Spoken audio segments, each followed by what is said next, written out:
plaisir de se retrouver pour une nouvelle vidéo. Aujourd'hui, on va faire un petit bilan de la saison 21-22 et je vais vous partager mon top 5 matchs de cette saison. Mais avant tout, j'ai deux sujets à aborder avec vous. Tout d'abord, j'aimerais vous remercier parce qu'on a passé le cap symbolique des 4031 abonnés. On peut désormais remplir un stade de Ligue 2, on peut remplir le Nou Camp du Pau FC et ça me fait chaud au cœur. Donc merci à toutes et à tous. Prochain objectif, c'est 12 679 abonnés pour pouvoir remplir le stade Gabriel Montpied et pouvoir remplir un stade de Ligue 1. Donc je compte sur vous pour vous abonner, pour liker, pour commenter. Objectif, remplir un stade de Ligue 1. Deuxième sujet que je voulais aborder avec vous, et là c'est moins joyeux.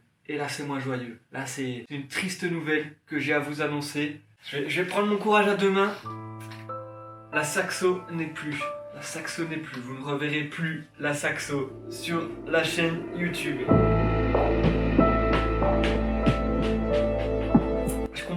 Je peux comprendre votre désarroi derrière vos écrans. Effectivement, on ne reverra plus la Citroën Saxo sur cette chaîne YouTube. Elle qui m'accompagne depuis 5 ans, depuis que j'ai le permis, depuis mes 18 ans, et qu'elle, on aura traversé la France. Elle m'aura accompagné pendant des heures et des heures de route, de départementale, d'autoroute, de nationale. Elle nous aura amené dans les plus grands stades de France, partout en Europe. Elle nous aura amené en Italie, elle nous aura amené en Suisse, en Allemagne. Mais malheureusement, c'est la fin d'un mythe, c'est la fin d'une légende, c'est la fin d'une histoire, d'un terrible coup dur pour User TV. J'aimerais qu'on lui rende un petit hommage. Je vais vous demander de mettre la main sur le cœur. Les images vont défiler, la musique triste va apparaître et on va se recueillir pour la Citroën Saxo. Donc ma Citroën Saxo, juste ici, édition Big, c'est très important de le souligner. Toujours avec l'infatigable, l'inépuisable Citroën Saxo, 1700 km, 17 heures de route. Je vais la faire souffrir ce week-end.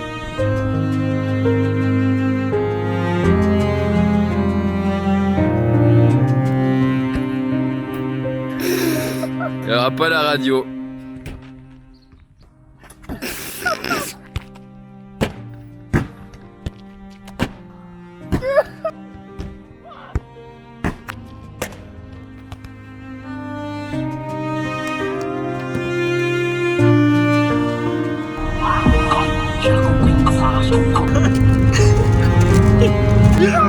Il va être champion olympique!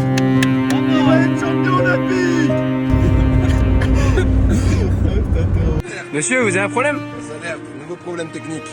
On a attaché le pot d'échappement, mais sur la boîte de vitesse. Ça ne peut pas fonctionner. Ah bah parfait. Aïe. La voiture réparée.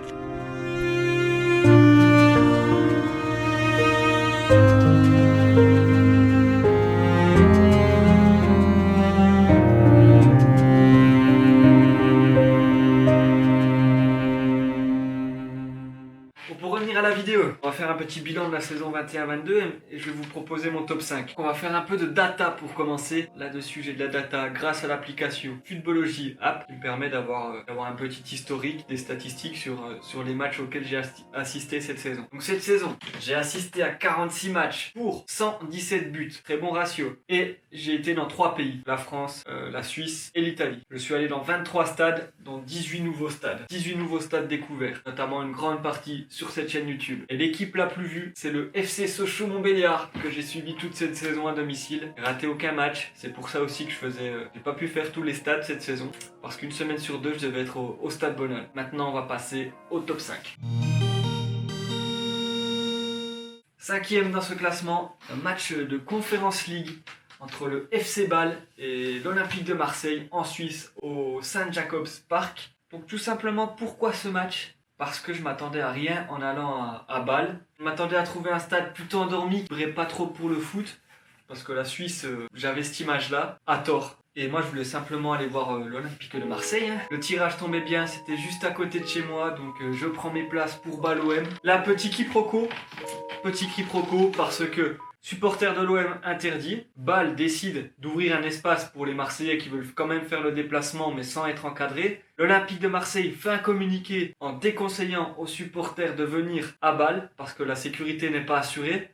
Donc, le FC Bâle supprime toutes les places françaises. Et donc moi, je me retrouve dindon de la farce, ma place annulée 48 heures avant le coup d'envoi. Terrible coup dur. Et ensuite le lendemain, le jour du match, j'envoie un mail et il me réactive ma place. Bonne nouvelle, je pars à Bâle avec un collègue. Je retrouve un collègue qui est sur Bâle. Donc moi j'ai à me soucier de rien. Il m'amène au stade, le ticket, etc. C'est tout lui qui gère. Je vais au stade. Beau stade.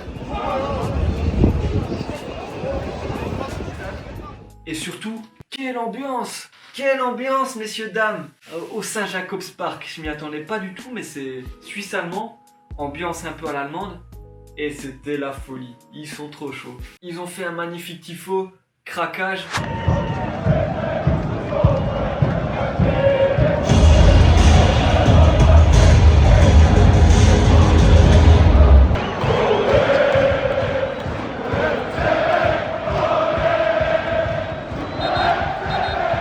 Le scénario du match fait que ça s'est enflammé. Amin Harit rate un péno. Non, c'est mais c'est pas vrai, comment? Bâle ouvre le score. Pas terminé ce position. C'est pas vrai. Ah, ça se complique pour l'OM.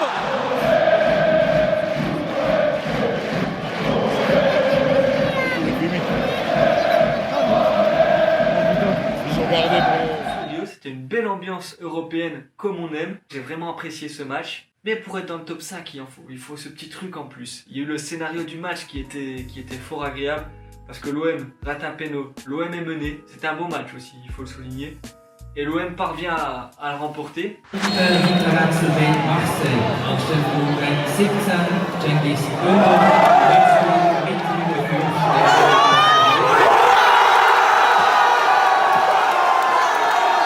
Quand je vais dans un stade, je veux voir un but de l'équipe à domicile et je veux que l'équipe que je supporte gagne, forcément. Mais je veux voir un but de l'équipe à domicile pour l'ambiance, etc. Pour finir, pour clôturer cette magnifique soirée, Douillet Caleta-Car me donne son maillot. Hop, il est juste ici. Et donc ça, là c'est le maillot du match donné par Douillet. C'est ce qui rend ce match encore plus spécial et il rentre dans mon top 5. Hop, donc ce magnifique maillot, Conference League. Dommage que l'OM ne soit pas allé au bout. C'était l'année pour y aller. Il y avait la place, c'est dommage. Caleta-Car, magnifique maillot. Une magnifique soirée pour moi. Je pensais pas aller au match 48 heures avant. On me libère la place le jour même. Je vais au match, je me régale, je suis surpris. J'ai le maillot. Que demander de plus? Quatrième de ce classement, on passe à Auxerre-Sochaux, au stade de la Baie des Champs. Match de play-off d'accession à la Ligue 1. Ça, c'est des matchs coup près. Toi, tu restes, tu joues la Ligue 1, toi, tu dégages. Et ça met une tension, ça met une pression et ça met une ambiance dans le stade exceptionnelle.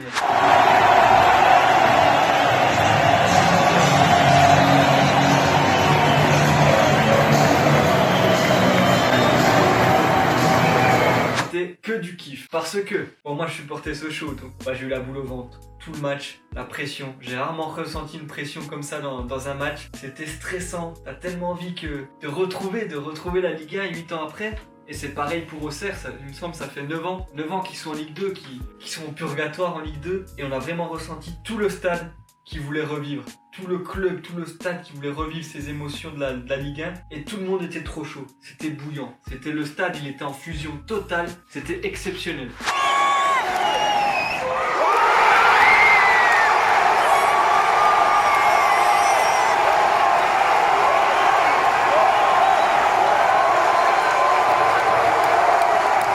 J'ai rarement ressenti une ambiance comme ça où tout le stade est derrière son équipe. Même les gens qui sont en présidentiel, etc. Tout le monde se lève, tout le monde encourage, tout le monde chante. Et c'était magnifique. Donc bravo aux Auxerrois. Malheureusement pour nous, on a été éliminés au tir au but. Cruel fin de match. Mais bravo aux Auxerrois. En plus, ils ont réussi à accéder à la Ligue 1. Et au péno aussi. Au péno, c'était terrible parce que sur le penalty arrêté par le gardien auxerrois, un bruit dans le stade exceptionnel.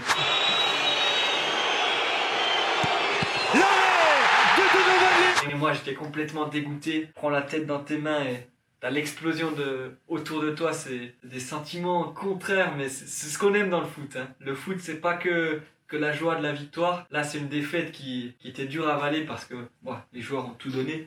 Et ça se joue à la loterie des tirs au but, mais c'était vraiment de belles émotions. Je voulais mettre ce match parce que malgré que ça nous sourit pas à la fin, j'ai eu des émotions. Même pour la campagne de play-off en général, avec le match face au Paris FC, c'était exceptionnel aussi.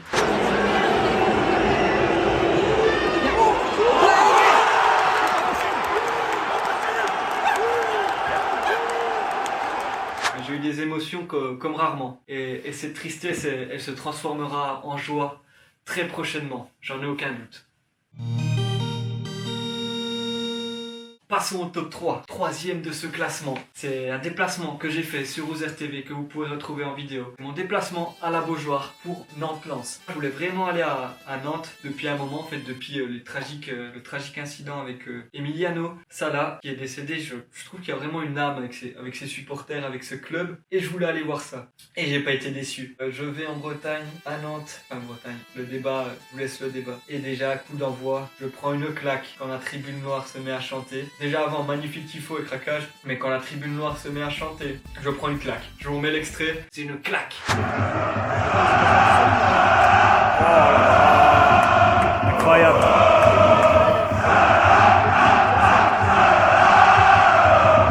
Là, moi, c'est kiff total, belle ambiance. Je suis là pour le week-end en Bretagne. Il y a ce petit air breton aussi qui me fait bien kiffer. Et après, scénario du match. Lens qui mène 2-0 et Nantes qui revient de nulle part. Pour faire littéralement exploser la Beaujoire dans l'ambiance des grands soirs avec un but de Moses Simon venu d'ailleurs. Et quelle soirée de football. Et aussi Discours lensoise.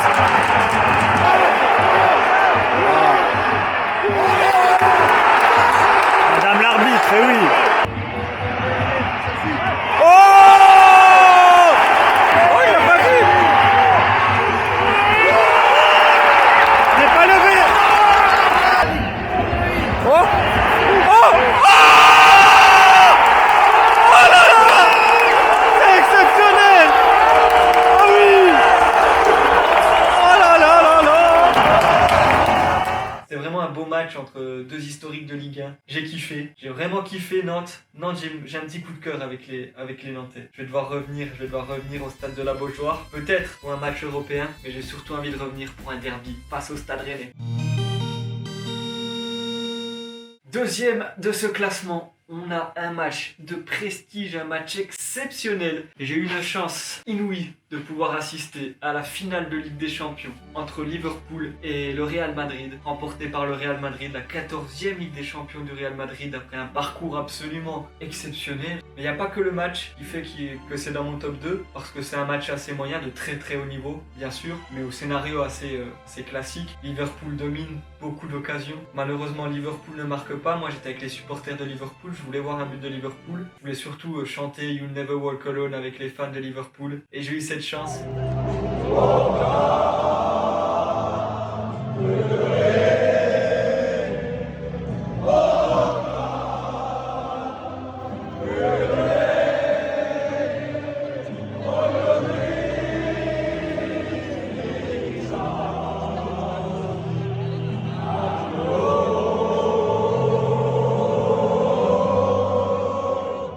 Je reviendrai pas sur les incidents, moi je suis rentré tôt au stade, je les ai pas vraiment vécus, j'ai vu que c'était reporté le coup d'envoi forcément, mais j'avais pas de réseau, je voyais pas ce qui se passait avant le match et j'ai découvert tout ça en rentrant chez moi. Et c'est bien triste, et regrettable pour la France. Mais ce qui fait aussi que ce match a été spécial pour moi, c'est que j'étais bénévole avec l'UEFA pour la finale de Ligue des Champions. J'étais à la fan zone à l'hôtel de ville. Donc il y avait vraiment une bonne ambiance, on animait des stands, c'était des 1v1, c'était du freestyle, c'était des tirs dans les lucarnes, ils prenaient des photos avec la coupe. Et j'ai fait de magnifiques rencontres avec les bénévoles. Et de voir tous les fans, comme je vous disais, étrangers, anglais, espagnols qui viennent, tout le monde est heureux, les enfants kiffent, tout le monde est heureux.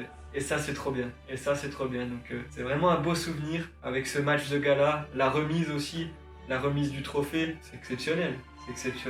La cérémonie d'ouverture, c'est des matchs qu'on fait une fois dans sa vie. J'ai eu cette chance très tôt. J'espère en refaire une de finale de Ligue des Champions. Mais là, c'était en France, je pouvais pas la rater. Le meilleur match de cette saison, incontestablement pour moi peut-être le meilleur de ma vie. C'était la demi-finale de Ligue des Nations, de Nations League, entre la France et la Belgique, remportée par la France au bout du suspense, 3-2, un match renversant où la France était menée 2-0 et parvient à renverser les Belges. Un scénario exceptionnel, un niveau de jeu exceptionnel, Mbappé, Benzema, Pogba au fort. C'était un plaisir. Lukaku, oh là là, c'était un magnifique match de football.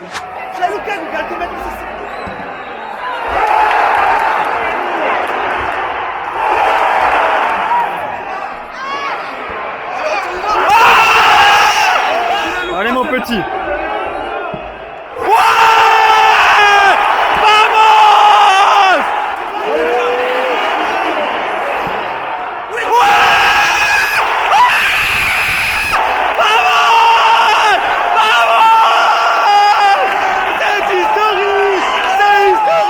Et c'est surtout ce qui l'entoure qui fait qu'il est top 1. Parce que j'étais aussi bénévole à Milan. J'étais à Milan, le match était à Turin. Moi j'étais à Milan bénévole pour l'autre demi-finale et la finale de Ligue des Nations. Je me suis fait des potes étrangers. Donc il y avait Larry, allemand, qu'on retrouve sur la vidéo. Il y a la vidéo sur YouTube d'ailleurs. Hayden, mon pote anglais de Newcastle. Et Alex, qu'on voit souvent sur cette chaîne, qui était venu à Turin pour l'occasion. Donc une petite journée plaisir sous le soleil italien. On a mangé une petite pizza, on a visité la ville, on est allé au match. C'était vraiment une journée smooth, tout se passait bien, tout le monde heureux, que du plaisir. On va au match, magnifique match. La France renverse la Belgique. Et pour clôturer le tout à la fin du match, je déploie ma petite banderole Koundé, Tomayo et JK, le boss, le roi, le génie français. Koundé me donne son maillot qui est juste derrière moi. Donc le maillot du match porté Belgique-France par Jules Koundé. Donc un immense merci à Jules Koundé pour ce maillot. Dans le même temps, Alex déploie une banderole pour Chouameni. Chouameni lui donne son maillot aussi. Ils viennent les deux en même temps, je vais vous mettre les images.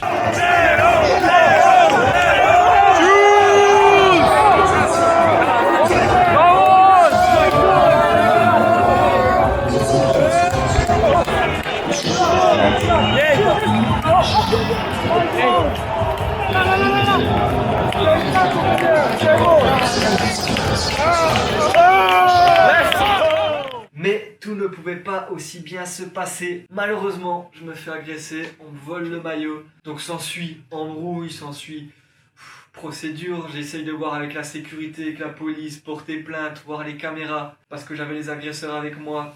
Mais impossible de récupérer le maillot le soir du match. Donc là, je passe du bonheur au dégoût. Du bonheur au dégoût, c'est le mot, le dégoût. Bon, malheureusement, avec la sécurité, je vois bien que je peux rien faire. Donc j'essaye de garder ce bon souvenir du match. Mais, comme j'avais fait la vidéo et que j'étais avec mes potes, je leur avais demandé de filmer quand Koundé allait potentiellement me donner le maillot. Donc ils ont filmé, il y avait Larry aussi, mon pote allemand, qui était pas avec nous, qui était juste au-dessus de nous, qui filmait aussi à ce moment-là. Et donc j'avais les images de l'agression, du vol. Et donc je me suis dit, on va devoir faire appel à Twitter, à la magie de Twitter. Donc toute la nuit, dans mon auberge de jeunesse, sur l'ordi, en train de regarder les vidéos, d'épier les vidéosurveillance pour retrouver les images, qui m'a volé le maillot, etc. Et j'avais tout. Avec la vidéo de ma caméra et avec la vidéo de Larry qui était en haut, qui a tout filmé parfaitement, tous les incidents. J'ai posté sur Twitter un petit thread et là s'ensuit un buzz. Tout le monde retweet, tout le monde commente, tout le monde enquête. On parvient à retrouver la personne qui m'a volé le maillot. Des journalistes me contactent, RMC notamment, Oh My Goal, Combini, c'est relayé sur toutes les pages, sur l'équipe c'était relayé. Là c'était un truc de fou. Tous mes potes qui m'envoyaient des messages, ouf tes DM, Vanessa Lemoine veut t'envoyer un message. Là ça a basculé, je suis passé du dégoût à l'espoir. Je me suis dit ah c'est bon, je vais avoir une justice, il y aura une justice. Et Jules Koundé du coup me contacte en voyant ça, me promet le maillot de la finale. Et Jules Koundé, homme de parole, grand homme, grand joueur, me donne le maillot de la finale, me l'envoie après la finale. Il est là, le maillot de JK, France, Espagne, UEFA Nations League, Jules Koundé. Celui-là, je peux vous dire qu'il a une place très spéciale dans ma collection. Celui-là, je le garde au chaud avec celui-ci. C'est les mêmes, mais invendables. Inutile de m'envoyer des messages. Invendables. Ça, je les garde. Ils ont une histoire particulière. Et j'aimerais encore remercier Koundé, Jules, JK, le boss, le roi. Quelle classe. Quelle classe franchement. Et du coup après ça, avec le buzz que prend Twitter, on retrouve l'agresseur, il me renvoie le maillot et tout est bien qui finit bien. Donc au final, avec ce match, je suis passé par toutes les émotions. Le plaisir, la journée, le partage avec les potes, etc. Un match exceptionnel, le haut niveau, le scénario, le dégoût, je me fais voler mon maillot, la haine presque. Et ensuite, je sais pas, la folie, c'est difficile à expliquer. Mais c'est vrai qu'avec le buzz, c'était c'était drôle et c'est ce qui fait que ce match est complètement fou pour moi. C'est ça, le mot c'est fou. C'était complètement fou. Je reste sur de magnifiques souvenirs avec les 2 maillots et avec mes amis, ça c'est quelque chose qui restera gravé. Ce match, je pense, pour eux aussi. Donc voilà, ça c'était mon top 1 all time. Je vais quand même vous parler de mon pire match de la saison parce qu'il y en a et je suis obligé d'en parler. Il n'y a pas que le positif. Le pire match de la saison, il est en ligne sur ma chaîne YouTube, l'épisode est en ligne. C'est l'Olympico entre l'Olympique Lyonnais et l'Olympique de Marseille. Cette saison, match qui a même pas duré 5 minutes. Donc terrible, un imbécile qui lance une bouteille sur Payet, le match qui reprend pas. On reste pendant 1h30, 2h dans le stade, sans nouvelles. Manque de respect, mépris. Pensez aux supporters, communiquez, dites-nous des choses. 600 km aller-retour pour ce choc, pour ce match. La place, c'était combien ? 50 balles, plus de 50 balles pour la place, on nous dit rien, on quitte le stade sans information, la place jamais remboursée. Ça c'est mon mauvais souvenir de la saison, ce match entre Lyon et Marseille. Même je pense que le match aurait pu reprendre aussi. Je suis supporter de l'OM mais je pense que le match aurait pu reprendre. Voilà, on arrive au bout de cette vidéo. Maintenant, je compte sur vous. Je compte sur vous pour me donner votre top 5 matchs de la saison, top 3 matchs de la saison. Mettez-les-moi en commentaire, voir si on en a en commun. Et mettez-moi aussi votre pire match de la saison. Que je vois un peu ce à quoi vous avez eu droit cette saison. Et merci à tous d'avoir suivi cette vidéo. Pensez à vous abonner, à mettre un like si ça vous a plu et à commenter comme je vous l'ai dit. Et on se donne rendez-vous très prochainement.